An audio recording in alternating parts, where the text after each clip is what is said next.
बहुत बहुत स्वागत। आप देख रहे हैं मथुरा हलचल न्यूज। आइए बढ़ते हैं आज की ताजा खबरों की ओर। केंद्रीय शिक्षा मंत्री धर्मेंद्र प्रधान के इस्तीफे के बाद मथुरा के प्रसिद्ध होली गेट पर कांग्रेस कार्यकर्ताओं ने जमकर जश्न मनाया और एक दूसरे को बधाई दी। इस अवसर पर आयोजित कार्यक्रम में कार्यकर्ताओं ने हाथों में तख्तियां एवं पोस्टर लेकर नारेबाजी की और इसे देश के छात्र एवं संघर्ष योद्धाओं की बड़ी जीत बताया।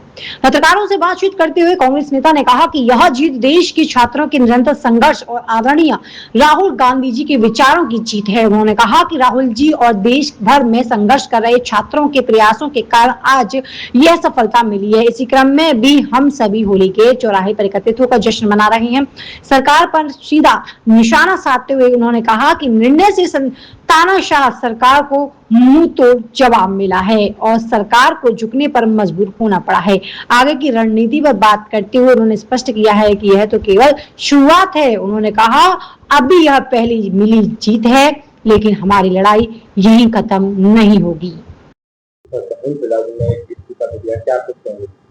देखिए, इस्तीफा तो धर्मेंद्र प्रधान जी को पहले ही दे देना चाहिए था और हमारे सम्मानित प्रधानमंत्री मोदी जी के दबाव में वो इस्तीफा नहीं दे रहे थे।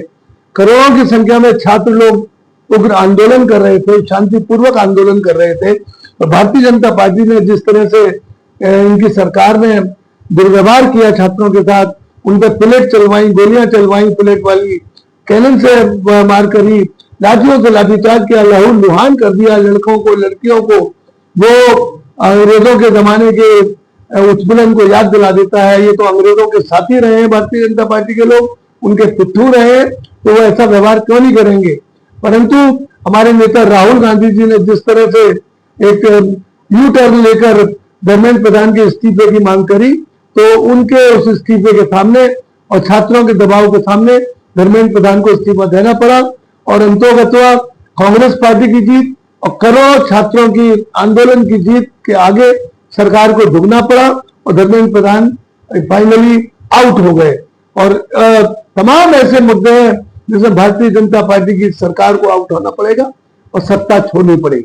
बात किया है केंद्र सरकार ने अपनी एक बैठक में पेपर लीक करने वालों पर 10 करोड़ का जुर्माना, 10 सजा को लेकर बनाया। क्या कुछ देखिए, इन लोगों को तो इन्हीं के लोग हैं ये जो पेपर लीक करते हैं।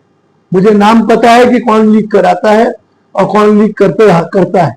152 बार इनके जमाने में परीक्षाओं के पत्र जो है लीक हुए, पेपर लीक हुए हैं और ये आरोपित करते हैं कांग्रेस पार्टी को।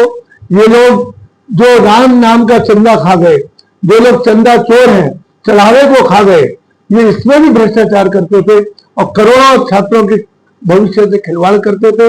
उनको ना तो नौजवानों की चिंता है, ना महिलाओं की चिंता है, ना बुजुर्गों की चिंता है। इनको चिंता है तो अपनी कुर्सी की चिंता है कि किस तरह ईवीएम में घोटाला करके चुनाव आयोग की मदद से, कलेक्टर की मदद से कुर्सी को काबिज करें और सत्ता में बैठे। आज स्थिति यह है कि देश एक तानाशाही दौर के रूप में गुजर रहा है और इनको पता चल चुका है कि तानाशाही से ये देश नहीं चलता। ये देश चलता है लोकतांत्रिक व्यवस्थाओं से और जिस तरह से देश को ये चला रहे हैं, देश को गर्त में ले जा रहे हैं और देश की वित्तीय व्यवस्था बहुत खराब है। यही प्रधानमंत्री कहा करते थे कि जब रुपया गिरता है तो प्रधानमंत्री की साख गिरती है। इनके जमाने में रुपया इतना गिरा, 97 रुपए कुछ पैसे हो गया रुपया, अब 101 रुपए कुछ पैसे है रुपया। प्रधानमंत्री की साख को बट्टा नहीं लग रहा और ये लोग ठीक लोग हैं, इन पर कोई फर्क नहीं पड़ता। जो राम नाम के चंदे को खा गए उन पर कोई फर्क नहीं पड़ सकता।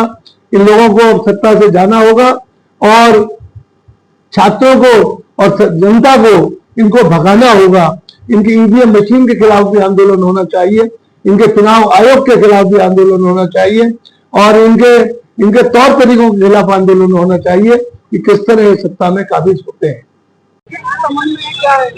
देखिए, आज छात्रों की जीत हुई है, आदरणीय राहुल जी के विचारों की जीत हुई है और राहुल जी और पूरे जो छात्र हमारे लगे पूरे देश में जिन्होंने संघर्ष किया, उनके संघर्ष की आज जीत हुई है।